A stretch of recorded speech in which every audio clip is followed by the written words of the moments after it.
ഓം നമോ ഭഗവതേ വാസുദേവായ.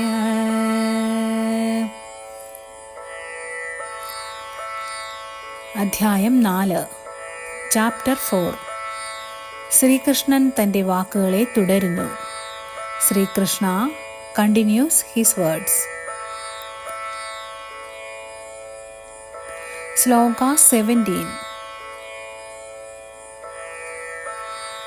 കർമ്മണോ ഹ്യഭി ബോദ്ധവ്യം ബോദ്ധവ്യം ച വികർമ്മണഃ അകർമ്മണശ്ച ബോദ്ധവ്യം ഗഹനാ കർമ്മണോ ഗതിഃ.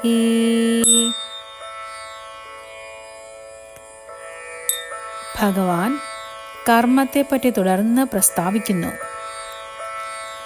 സദ്ഭാവമെന്നും അസദ്ഭാവമെന്നും കർമ്മത്തിന് 2 വിഭാഗങ്ങൾ ഉണ്ട്. അതിൽ സദ്ഭാവത്തിൻ്റെ പിരിവുകളാണ് കർത്തവ്യവും അകർത്തവ്യവും. രണ്ടിലും കർത്തൃഭാവം ഇരിക്കുന്നത് കൊണ്ട് ആ കർമ്മത്തെ സദ്ഭാവകർമ്മം എന്ന് പറയുന്നു. സദ്ഭാവകർമ്മത്തിൻ്റെ പിരിവുകളായ കർത്തവ്യവും അകർത്തവ്യവും തന്നെയാണ് കർമ്മവും വികർമ്മവും. പിന്നെ അസദ്ഭാവകർമ്മമുണ്ടല്ലോ, അതിനെ കർത്താഭിമാന ഇല്ലാത്ത കർമ്മമെന്ന് പറയുന്നു, അതായത് അകർമ്മം. ഏവം വിധമായ കർമ്മഭേദങ്ങളുടെ സ്വഭാവം ആവശ്യം അറിഞ്ഞിരിക്കേണ്ടതാണ്. കർമ്മത്തിൻ്റെ ഗതി അറിയാൻ ഏറ്റവും പ്രയാസമായിരിക്കുന്നത് തന്നെയാണ് കാരണം.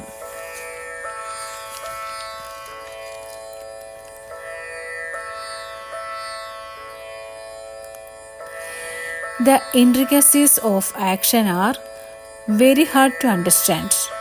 Therefore, one should know properly what action is, what forbidden action is, and what inaction is.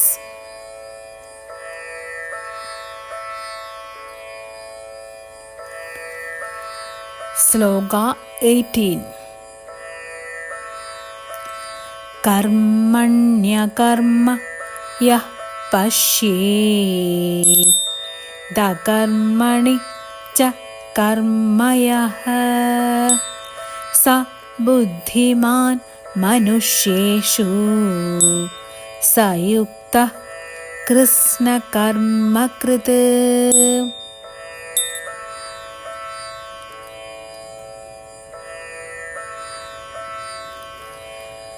കർമ്മത്തിലും അകർമ്മത്തിലും കർത്തൃഭാവന കൂടാതെ രണ്ടിനെയും ഒന്നായി കാണുന്നവൻ കർമ്മം ചെയ്യുമ്പോഴും ചെയ്യാത്തപ്പോഴും ഞാൻ ഒന്നും ചെയ്യുന്നില്ലെന്ന വസ്തുത്വത്തിൽ ഉറച്ച സമദൃഷ്ടിയായി നിൽക്കുന്നവൻ മനുഷ്യരിൽ വച്ച് യഥാർത്ഥ ജ്ഞാനിയാണ്.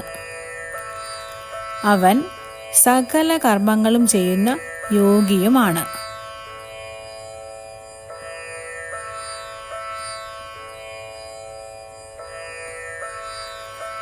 One who sees inaction in action and action in inaction is intelligent among men, and he is in the transcendental position, although engaged in all sorts of activities.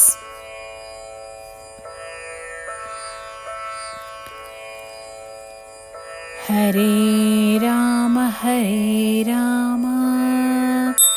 Rama Rama Hare Hare, Hare Krishna Krishna Krishna Hare Hare.